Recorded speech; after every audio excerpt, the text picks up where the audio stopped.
Welcome to Fertility and Sterility on Air, the podcast where you can stay current on the latest global research in the field of reproductive medicine. This podcast brings you an overview of this month's journal, in-depth discussion with authors, and other special features. F&S On Air is brought to you by the Fertility and Sterility family of journals in conjunction with the American Society for Reproductive Medicine. Hi, everyone, and welcome to another episode of F&S Unplugged. I'm your co-host, Pietro Borletto, and I'm joined by the three titans of reproductive medicine, one Daylon James, one Molly Cornfield, and one Blake Evans of noted Oklahoma City Thunder fandom. Congratulations, Blake. Hey, I'm not going to lie. If you weren't going to mention it, I was going to. I am on top of the world right now. If anyone knows, I'm a massive NBA Thunder fan. And the parade actually just wrapped up like right down the street from my office. You can hear helicopters going. There's hundreds of thousands of people. It's really, really exciting as a Thunder fan, an NBA fan. Pumped. Put us Is on the that map. why? Is that why you made us push this recording back by 3 hours today, Blake? Just level with the listener. Yeah, that's why I was sweating profusely when we sat down to record. I ran here from the parade. So, I dig it. Well, congrats to the Oklahoma City Thunder. yes. Big week for you all. Yes. Yeah, I finally can sleep. I'll be honest, these playoffs have shaved years of my life off. But I'm so pumped. It was a real fun experience. My family and I to watch it, go to the games, we're ticket holders, and so it was a great time. Go Thunder. Go Thunder. Speaking of Thunder, we usually relegate Daylon to like the middle or the end, but I think FNS Science is really bringing the thunder and the lightning this month. I heard something about drug-free in vitro activation of follicles. Daylon, tell us more. Yes. Well, I mean, this is a intro laced with all kinds of God references there. The Titans. I wouldn't call myself a Titan. I would say more of like a demigod there. But maybe between the thunder and the lightning, a storm type, Zeusy, not really Zeus, too big time. But this story is certainly magical and the stuff of gods. It's a bit of a throwback for me, a nostalgia trip, because I was first introduced to this idea when I transitioned my lab to reproductive biology back in 2013. And this at the time, my lab was focused on, in part, on fertility preservation and ovarian tissue transplantation. And this at the time was a truly disruptive idea that had entered the zeitgeist. It was a bit of a combination of the, legendary titanic status of Aaron Shui. Excuse the pronunciation. It's hard for me with the H and the S there right next to each other. But he's a living legend in reproductive endocrinology. And this upstart, Katsuhiro Kawamura from Japan, who was a young physician scientist who, together with Aaron Shui, demonstrated the proof of concept of in vitro activation, whereby women with primary ovarian insufficiency had part of their ovarian cortex excised, fragmented and incubated in this AKT activating cocktail, and then autotransplanted, resulting in follicle growth, oocyte aspiration, IVF, all the way to live birth for one of these patients. And at the time, my incipient efforts to optimize ovarian tissue transplantation, in that case, in the context of fertility preservation, made this news really of particular interest to my lab. But it was also widely discussed. I don't know if you guys remember. I mean, you were just young guns back then, maybe not even specialized. But this was widely discussed amongst REIs as it expanded the scope of tissue autotransplantation to a much broader group of patients, right? Talking to anyone POI or even poor responders. But the follow-up studies with larger cohorts of women showed that while the birth outcomes were feasible, and reproducible. There was another patient who had live birth, at least one. They were rare. The outcomes were not really high efficiency. Since then, I hadn't heard much about IVA, but ART patients, I'm guessing, I wonder, I'll say, they're very resourceful as a group, and often as the outcomes, as they struggle more, they go deep into the literature. So I'm asking you guys, here we are more than a decade later, do your patients ever talk about IVA? Or do you guys ever think about this at all? I get patients asking me left and right about hippo signaling, Daylon. I can't tell you how often patients come and ask. Yeah, daily. Well, it's Nightly and funny. ever so rightly. The hippo signaling part of this, it's interesting. And this is part of this story, as you alluded to there with the drug-free activation. The initial efforts used this AKT cocktail, but it was AKT stimulation as well as hippo signal activation. But the kind of unwritten For the listener at home, what's AKT? AKT is an effector of PA3 kinase signaling involved in this mTOR pathway, the so-called longevity pathway that a lot of people who want to live forever and have a lot of money are trying to hack this with rapamycin. It's involved it's ubiquitous almost, you would say, and involved in cell proliferation, but also implicated in cancer proliferation. So AKT stimulation in this exogenous fashion would seemed like kind of a liability to some. And that's why this story was kind of I would say, news, although it had already been demonstrated that you didn't need the AKT signaling and you didn't need any kind of exogenous activation at all because as I was getting to, the hippo signaling is activated just when you disrupt the tissue. You chop it up and hippo signaling just spontaneously arises intrinsically. So when they ask you about hippo signaling, you can say, yeah, sure, hippo signaling may have an influence, but it's really but downstream of this mechanical disruption of the tissue, which is thought to maybe liberate in terms of teleologically, is thought to perhaps liberate the follicles from that quiescence in some, molecular fashion downstream of hippo. But getting back to this story, the idea there was very big. And I think, as I said, the scope seemed to expand, and everyone was thinking, remember, like endometrial scratch, right? Or there's a lot of Oh, ideas that come and go. Blake don't has say that. suppressed that. He has suppressed it, and rightfully. That was a guttural that came straight from the belly of the beast there, Blake. Can I hear it again? That I was, unmuted myself to let out a ugh. distasteful ugh. Yeah, well, it may go but the way of ERA or endometrial scratch. I don't want to say ERA as a concept doesn't have legs, but sometimes it's the execution. And here was the question here. Was it just the execution? Could you improve and maybe get beyond these poor outcomes? As the father of transplantation once said, Thomas Earl Starlst, another pronunciation challenge there. RZL, I mean, come on. What he said was, what was inconceivable yesterday and barely achievable today often becomes routine tomorrow. So to the latter end there, the story from F&S Science, which has actually Katsuhiro Kawamura on the author list, but is led by Bozena Saris and Shavash Friedler. I think I did pretty good with the pronunciation on those. Those are two REIs from Tel Aviv who led this study.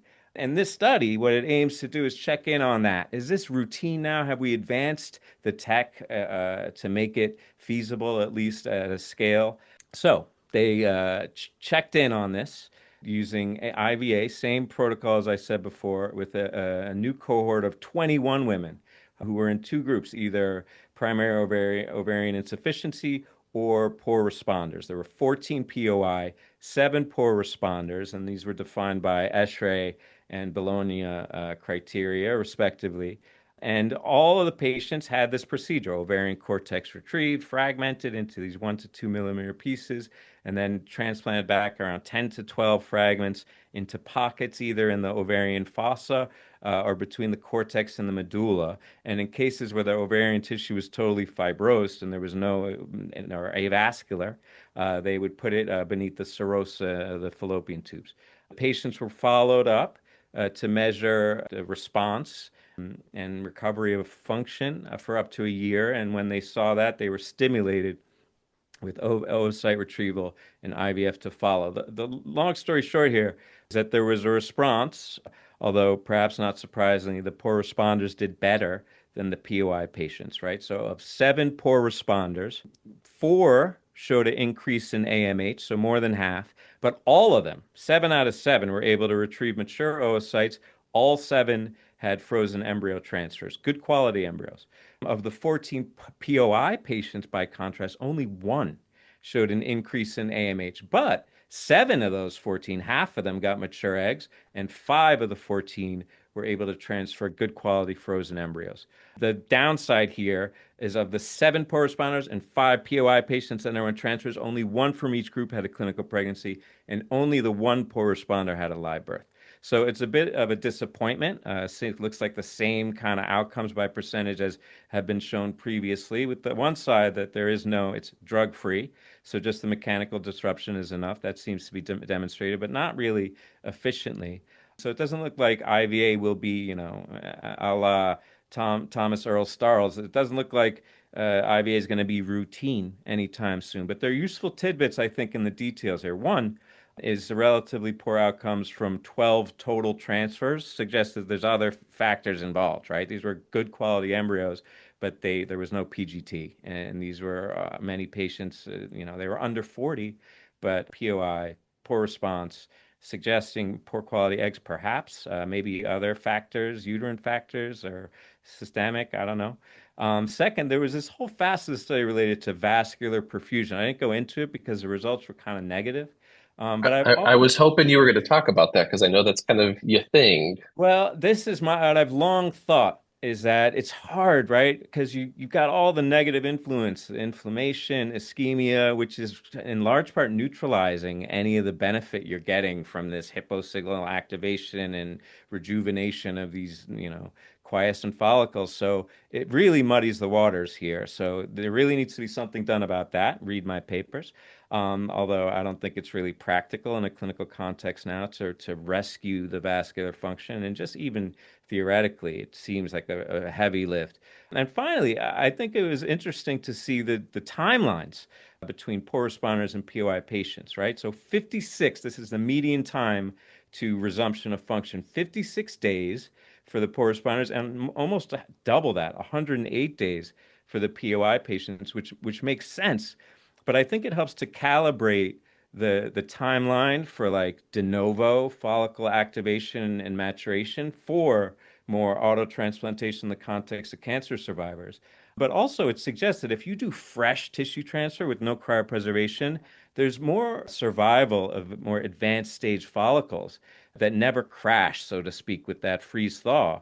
And therefore, you kind of hit the ground running. So this, fresh transfer paradigm in the context of IVA, which I don't think is ready for prime time, but one benefit is that not having to ever freeze the tissue, I think allows you to rescue some preantral stage follicles, whereas in the past, I think you had to start from like maybe secondary.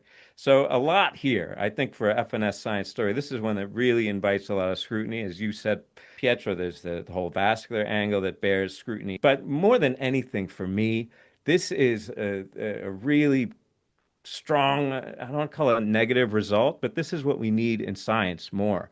Is like, here, let's check in on this. Let's do maybe more carefully designed study with broader patients and control for certain things we didn't control for before and see what happens. And when it's a negative result, publish it and let us see, where we're still struggling. So that's the best takeaway for me here is that we're not ready for prime time. We're pretty static, in fact, but I think we have a little clearer resolution on what the obstacles are. So a great story from FNS Science. Maybe your patients can be talking about Hippo again someday soon, guys. Dalen, I have a question for you. I'm putting my surgeon hat on here, and I know that there's a couple of different techniques or approaches to returning the ovarian tissue back into the body for transplantation. The peritoneal pocket approach, the lining it underneath the cortex approach, and sometimes even the putting it in the forearm or armpit approach. I know in this study, the authors describe kind of having two different methods within the ovary, within the peritoneal pocket. How much do you think the method of transplantation affects these kind of vascular considerations that we're worried about and the success of IVA as a technique? Yeah, I think that it's a big point. It's an important point and a critical factor. I mean, first you want to have a highly vascularized area that's going to maximize the recovery of the tissue. And I know we did it at our center under the forearm or armpit. I don't think we did that, but the forearm was really eye-catching, but I don't think really practical. You want a site that is amenable to expansion of the follicles. There's a lot of steric hindrance in the process. And in fact, transplanting to heterotopic sites leads to smaller follicles, so to speak. It could be that they're transplanted, or it could be the restrictions of the site. But from our studies, we found that you'll be looking for size as an indicator of when you're approaching maturity, but you need to recalibrate, because we'd have follicles that were M2 as early in our, mouse models. We were recovering mature follicles that were, from 3-4 millimeters in size and highly variable. So I think that there's a lot about the transplantation site. I think what we've learned, though, more is that it's really plastic. You want to do something that's convenient. I think what's typically done clinically is now, not typically, there's a lot of orthotopic transplants still to the site. But I think what's done, when it's done, is still relatively rare, sadly, or maybe happily, because it's unnecessary. But in just, yeah, the abdominal peritoneal and the abdominal cavity, that's really amenable to monitoring and accessible to laparoscopy. Like, I think it's more practical considerations that you need to keep in mind here is like, how are you going to get those eggs out? How are you going to make that minimally invasive for the patient? Remember, these patients this is a crazy, IVF patients, ART patients go through a lot, but this is extra. With the re-implantation, there's a lot of risk involved there. And most of the time, you can expect a negative outcome. So the fortitude and courage of the patients involved here, you want to really make it as easy as possible for them, just in terms of like how disruptive it is to their life. Cool. Thanks for that, Dylan. I'm going to bring us back over to consider this now. We're going to talk about something that's same, but different. And in fact, it's actually just totally different. There's not a really good segue here, but an article that kind of caught my attention called the Beta Book, or Beta Overlooked, exploring systems of pregnancy of unknown locations surveillance in residency. This is first author Jordan Fletcher, senior author Sarah Horvath. Coming from a group from Penn State, University of Michigan, and UCLA. The reason for this publication, and consider this, is all of us who have gone through residency have managed some form of a beta book, a quanta book, a beta list, which is a centralized tool that's anecdotally employed to organize and surveil patients who have either a known ectopic or pregnancy of unknown location until there's a definitive diagnosis, treatment, and follow-up. And it's not really known how often this kind of program or this exposure exists in OB/GYN residencies, and how effective it is of a tool for management and building comfort in trainees so that they have that skill set post-training. So the primary objective for this study was to describe the beta book's use, operational differences in surveillance between residency programs, and to just analyze some resident metrics like satisfaction, perceived competence, and then some actual competence.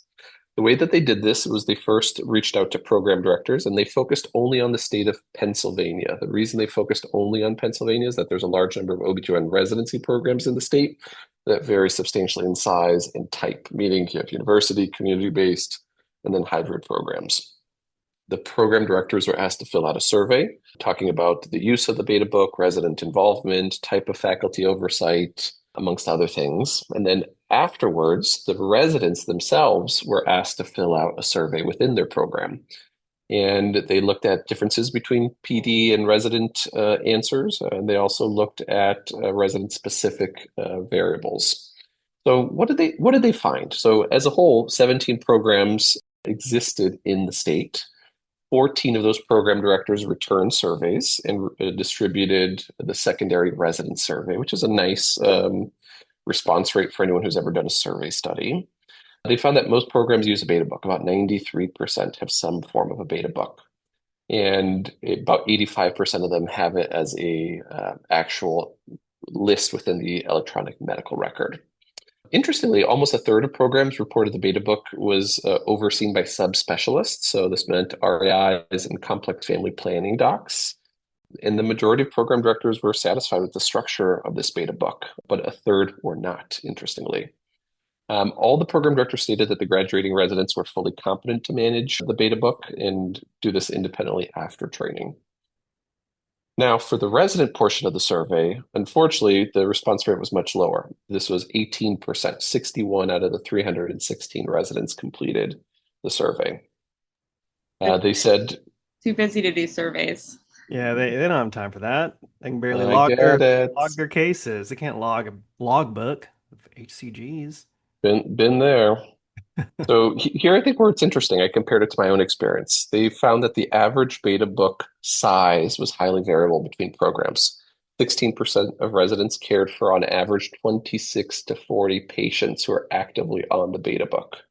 And 23% of residents reported spending 4 or more hours per week on pregnancy of unknown location management within Wow. their GYN service. I don't know how that jives with Blake and Molly, your experience, but 26 to 40 patients on a beta list is crazy. That's quite a bit.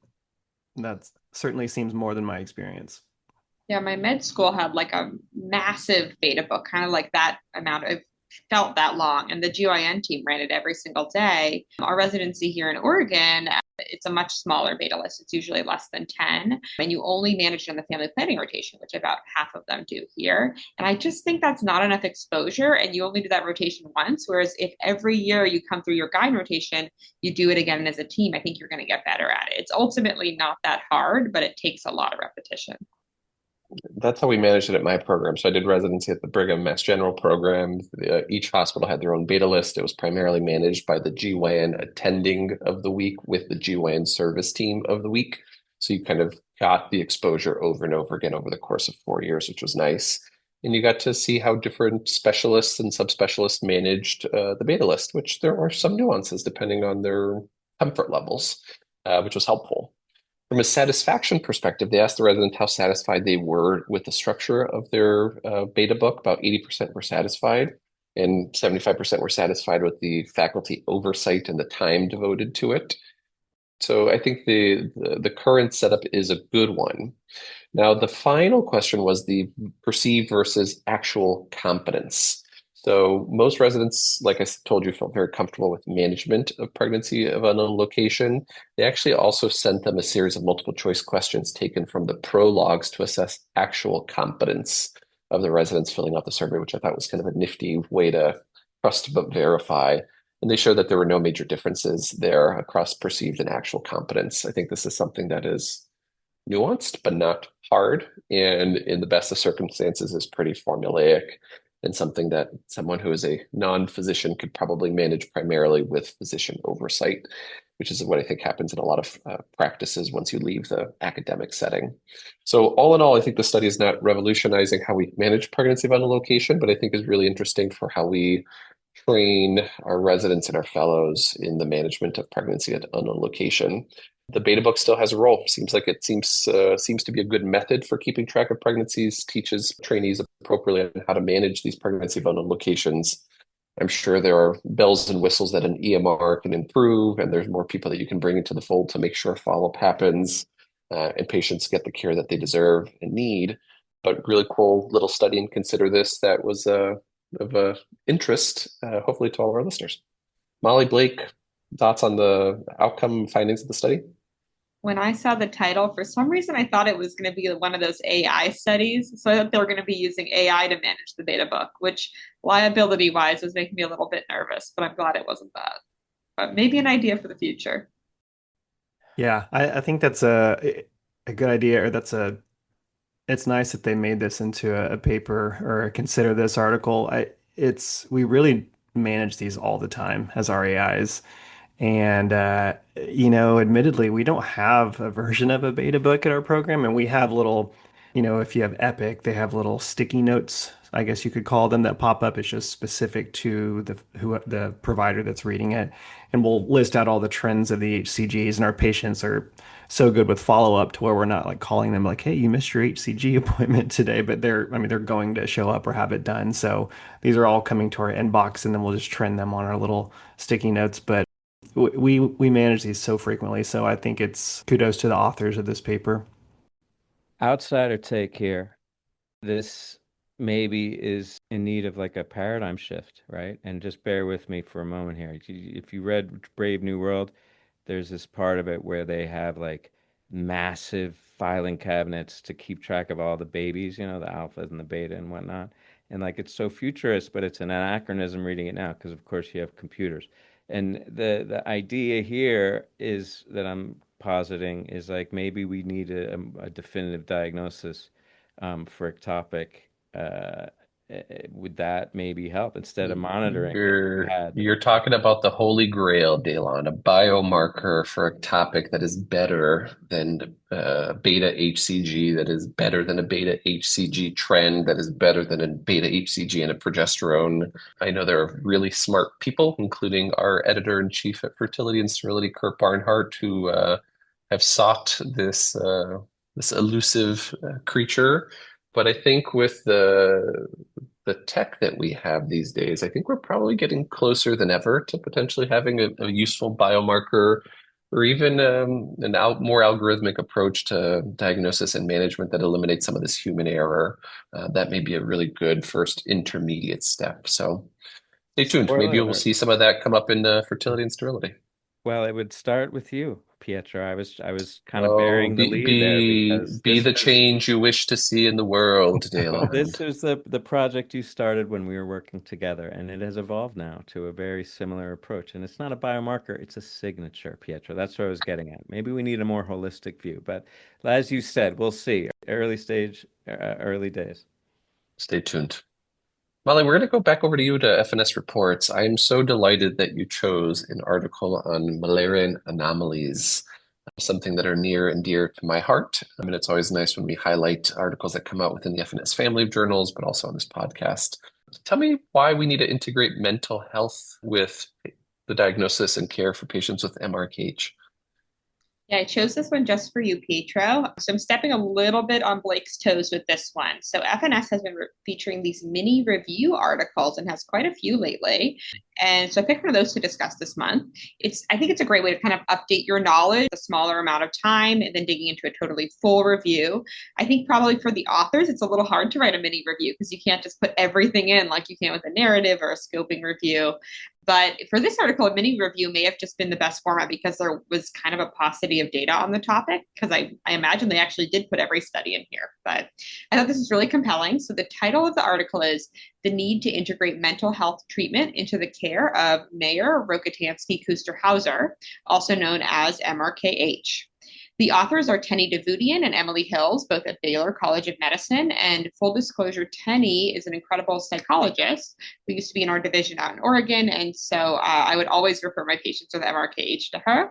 And so now I'm excited to see what she has been writing up over at Baylor. So MRKH, also known as Mullerian agenesis, is a congenital disorder leading to absence of a functional uterus and cervix.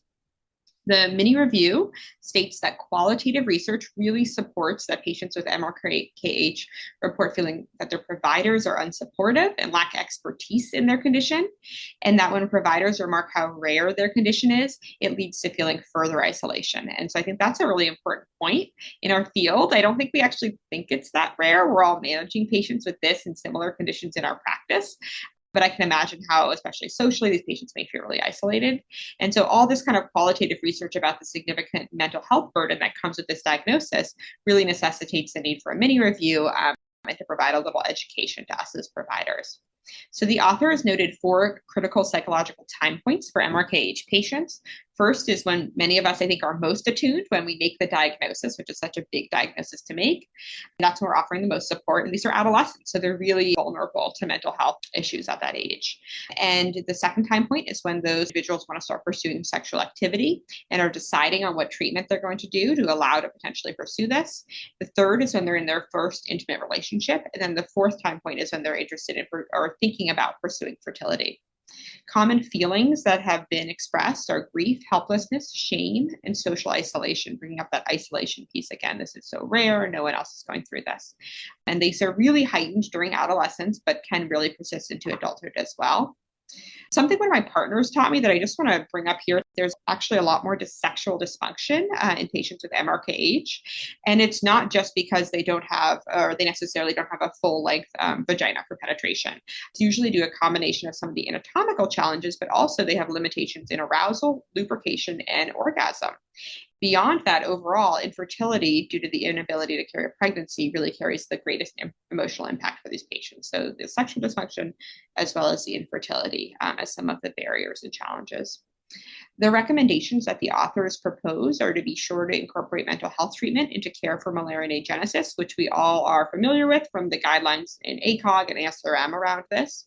But we all know there's a lot of barriers to accessing good mental health care. In a perfect world, all of our MRKH patients would live next to a specialized center with a physician and a mental health team that all understand their condition really well and the challenges they have, and would know all the right treatments and get them recommended.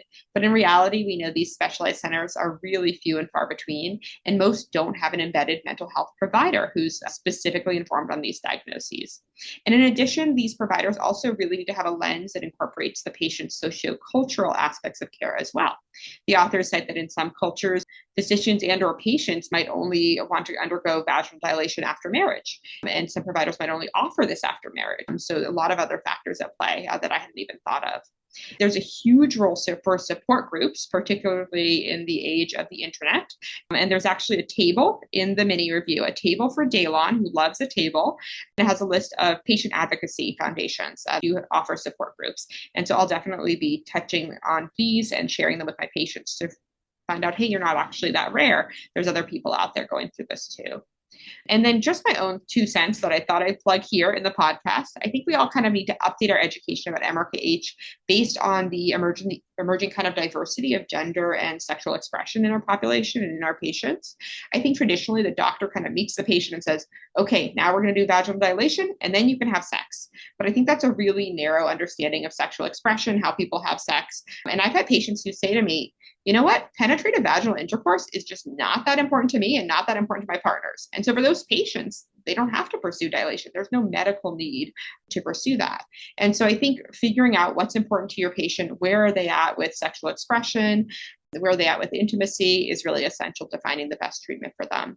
And it seems to be a little bit of a disconnect between my patients and their parents as well, because Gen Z and Gen Alpha patients, they have a really much more nuanced understanding and experience of sexuality than their parents or their doctors.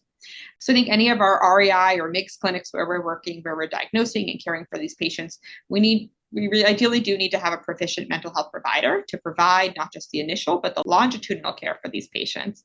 It's such an access to care issue. I would love to see, beyond these support groups, which I'm really excited to learn more about, is there an option for virtual care where one really great mental health provider who really understands MRKH can provide care all over the country to these patients. But I wanted to talk to you guys. What did you think of this mini review? And then do you guys have embedded mental health support in your clinic for these patients or for all your patients? How does that work? Yeah, that was a great summary. We do have several reproductive counselors that we work with. They're not embedded into our clinic necessarily, but we have a list that we'll provide to our patients, but none of which are including these in this paper. So I think that's something that I admittedly don't really think about when I'm seeing my Mullerian anomaly patients, is the mental health aspect of things. And so I like this review because it really helps as a provider to just keep that in your mind when you're talking to them, because it's not entirely about reproduction. And even though I'm not going to be counseling them about all these mental health aspects, having them aware that, hey, here's some resources for you, I think that's super helpful. I think as you were kind of talking about the article, there are 2 things that kind of struck me. One is I take care of probably an outsized amount of Mullerian anomaly patients just by nature of saying that I like taking care of these patients. I end up seeing a lot, which is lovely, but I'm very, very rarely the first one making the diagnosis of MRKH for these patients. These patients are getting diagnosed at 10, 11, 12, 13, 14 by their pediatricians, by an emergency room visit, sometimes their parents' OBGYN. For me, I'm catching them where they've had an opportunity to understand the disease a little bit more, understand the implications of the disease, and just be able to wrap their head around what it means for them from a sexual function and reproductive perspective. But what I think this highlights is that even though they've made the diagnosis and it was many years ago, it still has trickled down effects into their reproductive years that can't go undiscussed. You have to check in and you have to talk to them about, how does this diagnosis affecting you, your relationships, your desire to have relationships, your planning for family building in kind of creative and non-traditional ways. I think it's really, really important to have someone in your community, ideally within your practice, that you have a relationship with who understands some of that nuance. I would say most mental health professionals that we interface with in REI land are really good at third party. They're really good at grief. They're really good at loss. But this is a little bit of its own beast from a topic area. It's really cool that people like Dr. Davudian are kind of talking about this and writing about this. And I know that she's now embedded in Texas Children, so she probably sees an outsized amount of MR cage patients. So kudos to her for publishing this. It's super helpful for all of us who take care of Mullerian anomaly patients. One fun anecdote that I heard from Sam Pfeiffer, who's the chief architect, if you will, of the MAC 2021, was that as they were going through the new classification system, there was a really strong desire to get away from eponyms and call this Mullerian agenesis. There was actually pretty significant pushback from the patient and advocacy community. Something about having MRKH as your letters that you've kind of associated your diagnosis with, your community with, felt really personal to them. And they actually did not like the change to Mullerian agenesis, despite it being a little bit more clean, elegant, and useful from a research perspective. So always interesting to still see MRKH being used, despite Mullerian agenesis being the kind of the preferred scientific classification term. Interesting. I wonder if we ever deviate from PCOS, if that'll be the same. Oh, you lead the charge, I'll follow. Because every single patient who ever has an ovarian cyst has PCOS. I know this is completely unrelated, but we're talking about acronyms here. So, Ain't that the truth? Blake, why don't you bring us home with FNS reviews this month and tell us a little bit about what you're seeing in the journal? all right. Thanks, Pietro. So, I'm going to talk about blastocyst development, something near and dear to our hearts. And this, I will say, I always say go back and review these and read these articles, but this one particularly is good for fellows. It really goes into depth about blastocyst development, genomic activation, and when that occurs in the cleavage stage embryos. It talks a lot about culture media conditions, changes in conditions, and just a lot of the studies that pertain to those. So these reviews are always presenting a challenge for me to try and make this concise as a review as I can for you all on the podcast. But I say this because it's like a 35-page paper, and I think it is something that's really good for fellows to go back and read. So just I wanted to mention that. So the title of this is Blastocyst Development and Assisted Reproductive Technologies, a narrative review evaluating its role as a surrogate marker for pregnancy outcomes and live birth success by authors Dean Morbeck and Michael Diamond of Melbourne, Australia and Augusta, respectively. There is an urgent global need to improve IVF success rates. This is no surprise to us, and also a need to expand access to services. Specific to the IVF lab, challenges such as standardization and shortages of trained embryologists definitely hinder the quality and limited service availability. Meanwhile, in addition to this, high costs associated with IVF procedures create disparities in access to care, which is then exacerbated by a shortage of RAIs. Technological innovation in the IVF lab provides one strategy for addressing these challenges by developing tools to standardize and optimize protocols and therefore improve access and also extend fertility care workforce. However, product approval relies on demonstrating comparable pregnancy rates, requiring extensive patient involvement and time-consuming trials, which may be further hindered by patient reluctance to participate in these trials. So, to expedite device development for fertility treatments, the adoption of an intermediate endpoint capable of accurately assessing the risk and efficiency holds promise in shortening approval timelines. So, in light of all of these considerations, the author's review this review explores blastocyst development as a potential surrogate marker for pregnancy. It also examines the correlation between blast development and implantation potential. It also evaluates how culture conditions and other factors affect outcomes, discuss the evidence supporting an absence of adverse effects of embryo culture on perinatal and offspring health. So I'm going to talk a little bit about this review. It's admittedly, it's not a novel concept, but it is a great review nonetheless, and it's certainly food for thought whenever we're considering blastocyst development. So This review incorporates 3 decades of research of clinical experience in human ART, critically evaluating the strength of evidence supporting blast development as a surrogate marker. So, one of the first things they look at with blast development is the usable blastocyst rate. They discuss how this provides a robust measure of overall laboratory performance, but admittedly, it needs a standardized definition to be a trusted surrogate marker. And they discuss how a lot of publications use percentage of top quality blastocysts with a grade A intercell mass and or grade A trophectoderm as percent of top quality blastocysts. They also discuss the speed and the morphologic quality of the blast. So, are you having a blastocyst that's on day 5 or is it on day 7?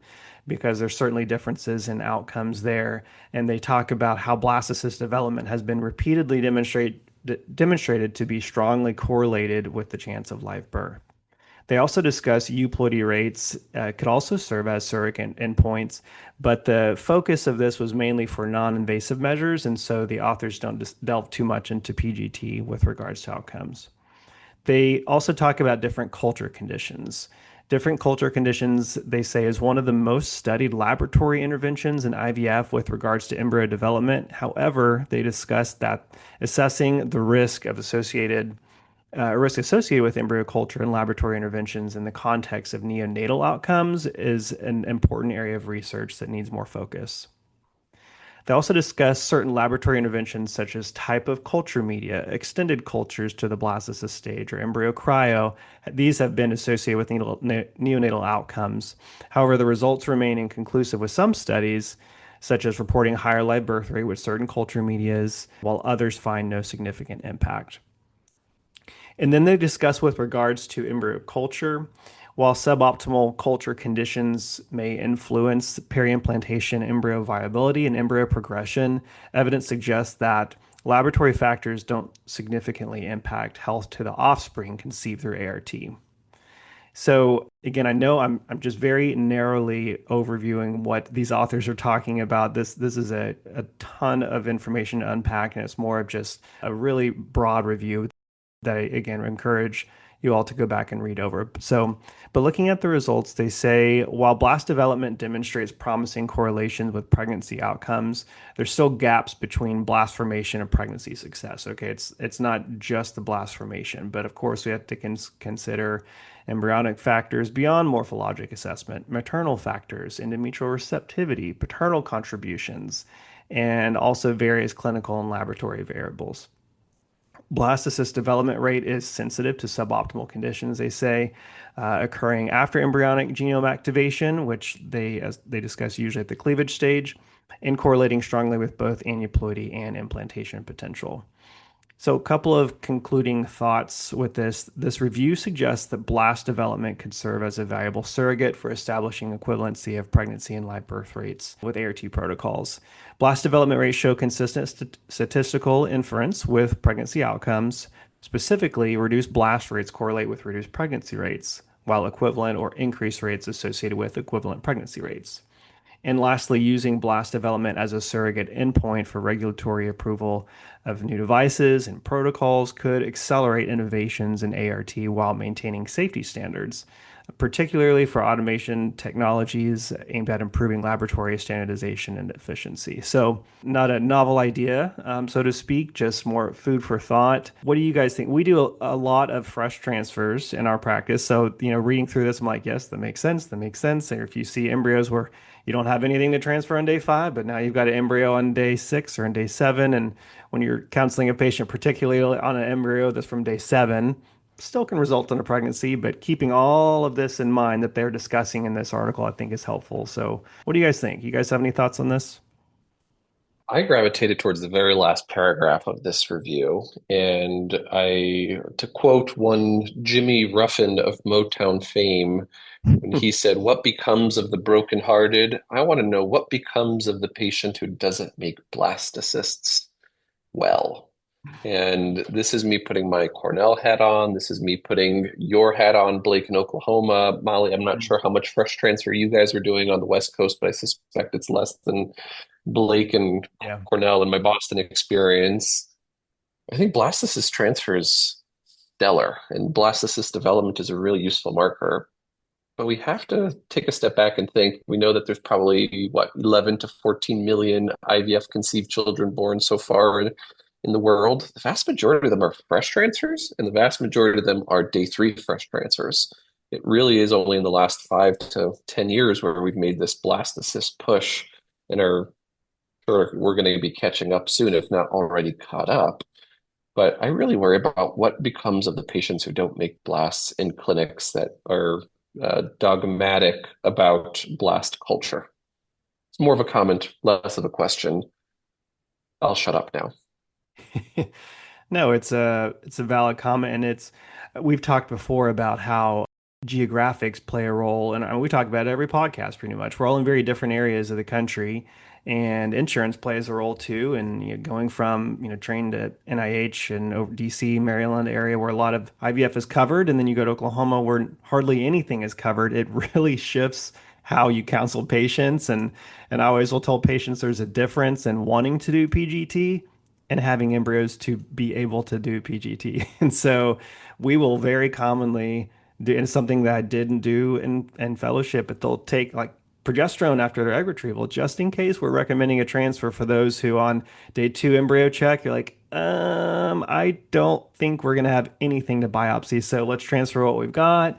And so it's not uncommon for us to do a day three transfer of poor quality embryos, and they result in pregnancies. I mean, we wouldn't do it if they didn't, right? But it's like, hey, it's either we progress to blast, see if we have anything to biopsy, or we can transfer what we have and see if you have a pregnancy. And but also if it's coming completely out of pocket, you can see how a lot of patients will say, yeah, let's go ahead and just transfer what we've got. So not uncommon in Oklahoma, be honest.